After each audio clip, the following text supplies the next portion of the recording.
going on YouTube? Doom bringing you full fives, episode number 71, quick match team on Drydock. Thanks again for all your support on the previous video. All the feedback was appreciated, and I just think that it was great seeing how everyone, thought of the video. It seemed like a resounding success, so we're going to keep that momentum rolling and get you on to number 71. This team was just a regular quick match team. They weren't a part of the Retro Spammers playlist, so to say, so it's going to be a normal upload in that regard. And it seems like everyone's using Lancer Nasher. I don't think I even see in the kill feed any retros or bursts or any of that garbage, so it was a clean match. No excuses on either side, so let's see what happens. Pretty much clearing the hill out right now, and the moment that you clear out this particular hill on Drydock, you've got to constantly be looking at each side to see where they spawn, because it's going to get to you in a hurry where they're ready to come up the ramps and they're able to try and break. You've got to just keep your vision downrange as much as possible, spot them out, and just make the most fundamental plays that you can given the quickened pace of each engagement. So once you see that the next hill is by you, what I do is normally zone out. I pick a side, I zone it out, and if I'm anticipating them to spawn center, this is where you want them to spawn, in my opinion. You want to keep them centralized, and you've got to keep them from advancing to those few pieces of cover there, those blocks, I guess you call them. And you don't want them to get past those with smokes, because then they can push and get a break. I think another thing that's important too is just being ready for anything. Given the connections, sometimes they're not always great. I mean, actually, this one was pretty good.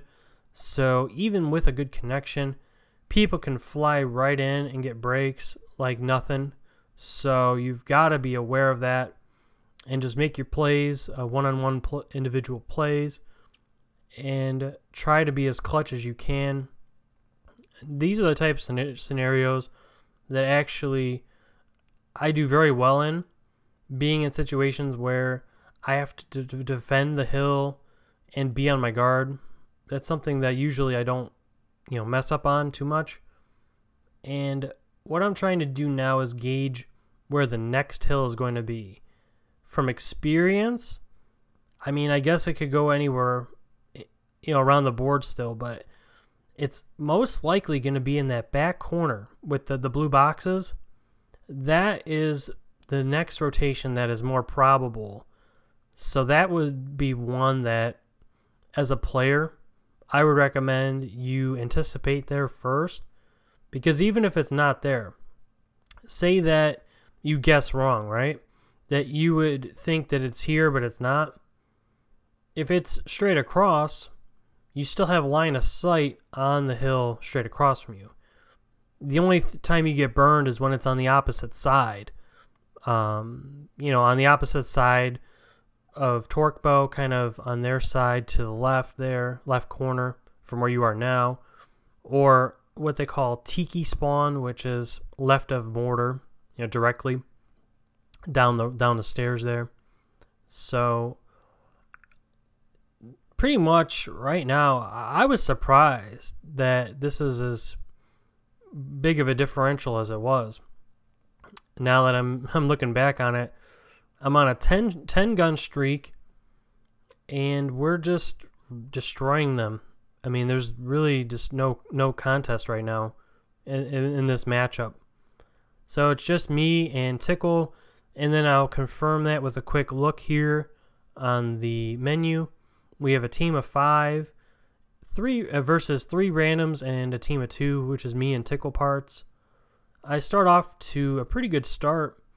It's kind of the start that I pretty much want to have in every match. It's a quick, fast-paced start where I'm a main slayer and I'm going around and I'm trying to hold down objectives and choke points and all that.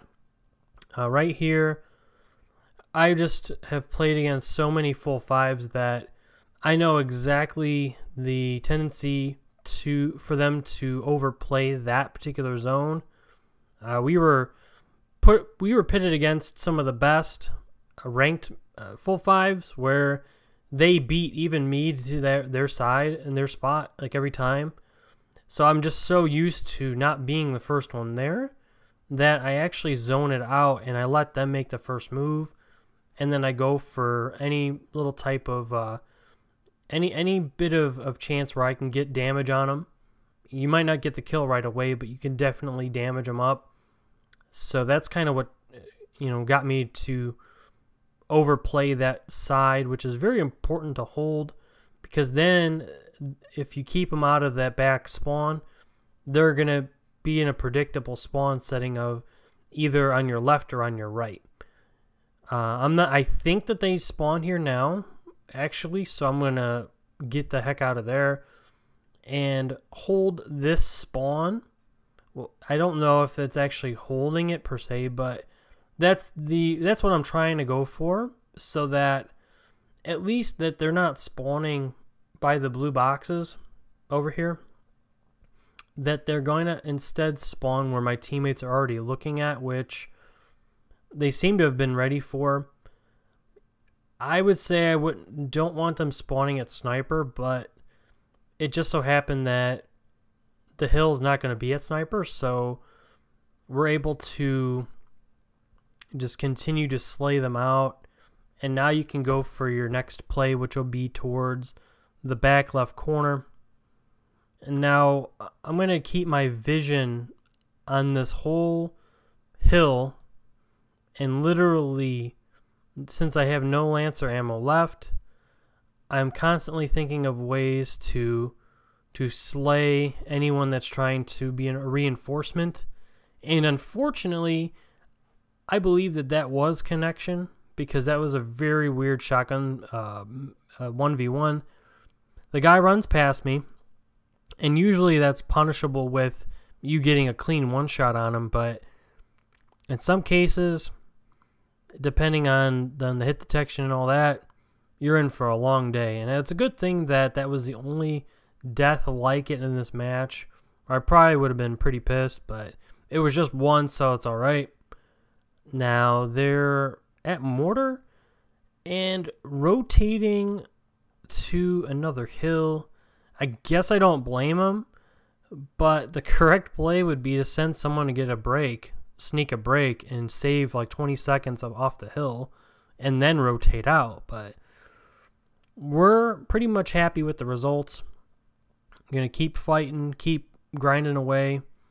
Our teammates are set up for a recapture, and now it is 102-0 with our team spawning on the next ring. Kind of like I alluded to earlier, it is very important to be mindful of this particular hill. It's one of the toughest to break, and if you're playing a team, they're more likely to hold this particular hill than any of the other hills on the map. And that's my opinion, but from a lot of experience, that's why I'm saying it that way. I get sniped, evade away, holding a aggressive line of sight towards the stairs. That's the only way that they're going to break this hill. And once you know that, it's very easy to control. That pretty much wraps up the tactics and technique in terms of what I would do, kind of like what I would suggest to do. Pretty much wraps up the gameplay. Thanks for everyone's attention and for feedback and all that towards the end here. It's been great. Continue doing all that. I will bring 72 as soon as I can. Until then, don't forget to leave a like rating if you enjoyed, and thanks again for watching.